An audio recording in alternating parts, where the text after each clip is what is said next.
I came to Marquette University in the fall of 1980, and as far as anyone knows, and I'm sure it's accurate, I was the first woman to be hired in the political science department on a tenure track line. I think it took some adjustment on the part of students and the department and faculty in other departments to simply accept a woman. I know that one political science major told me that she was certain she was in the wrong classroom when I walked in as the instructor that day because there had never been a female instructor in political science. The department had long wanted a woman perhaps and was really delighted to have me.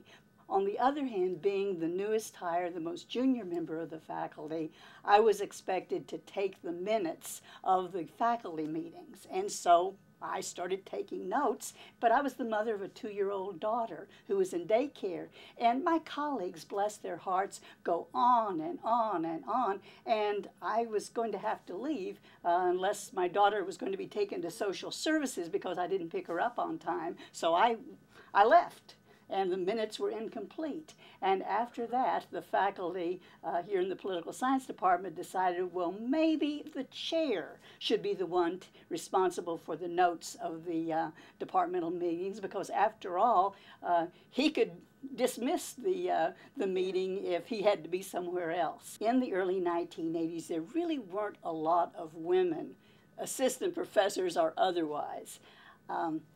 And so we banded together in a support group, and we met monthly in one of our homes for a potluck. And we shared information about the university and about our departments and sort of clued each other in on how the academic game at Marquette was played. We called ourselves Alpha, which means first and best. Alpha had to disband, and it's sort of a success story.